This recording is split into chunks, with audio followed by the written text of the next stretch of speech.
آج ہم بات کریں گے ایران کے اس عہدے کی جو صرف ایک منصب نہیں بلکہ پورے نظام کا محور ہے۔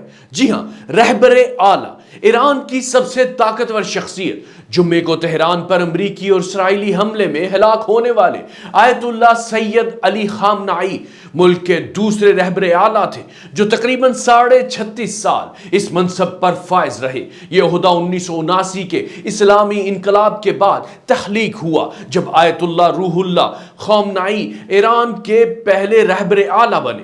ان کی وفات 1999 میں ہوئی اور پھر مجلس رہبری نے علی خامنائی کو منتخب کیا۔ لیکن سوال یہ ہے کہ رہبر اعلیٰ بنتا کیسے ہے؟ ایران میں 88 علماء پر مشتمل ایک ادارہ ہے جسے مجلس رہبری کہا جاتا ہے۔ عوام ہر 8 سال بعد ان ارکان کو منتخب کرتے ہیں، لیکن دلچسپ بات یہ ہے کہ مجلس رہبری کے امیدواروں کو پہلے شورا نگہبان کی منظوری درکار ہوتی ہے، اور شورا نگہبان کے کئی ارکان خود رہبر اعلیٰ نامزد کرتے ہیں، یعنی اثر و رسوخ کا دائرہ کافی وسیع ہوتا ہے۔ قانون کے مطابق اجلاس اس وقت درست ہوتا ہے جب کم از کم 59 ارکان موجود ہوں اور نئے رہبر کے انتخاب کے لیے 2/3 اکثریت درکار ہوتی ہے۔ اگر 59 ارکان ہوں تو 40 ووٹ ہی کافی ہیں۔ اب ایک اہم سوال، اگر رہبر اعلیٰ کا انتقال ہو جائے تو کیا اقتدار کا خلا پیدا ہوتا ہے؟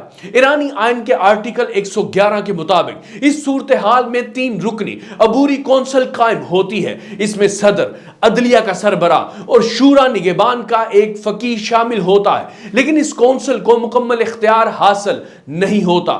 جنگ یا امن کا اعلان، فوجی کمانڈروں کی تقرری یا صدر کا مواخذہ جیسے فیصلے صرف تب نافذ ہو سکتے ہیں جب مجمع تشخیص مصلحت نظام کے 3/4 ارکان منظوری دے۔ رہبر اعلیٰ کی طاقت کتنی ہے؟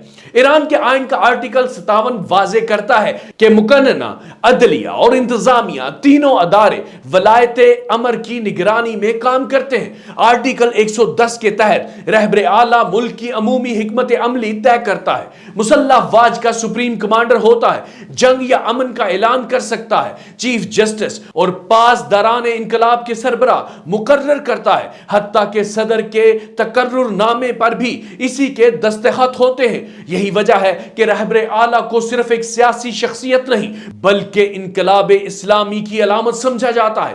اور تاریخ کیا کہتی ہے؟ جب آیت اللہ روح اللہ خمینی کا انتقال 4 جون 1999 کی رات ہوا تو اگلی صبح ہی مجلس رہبری نے اجلاس بلا کر چند گھنٹوں میں جانشین کا فیصلہ کر لیا۔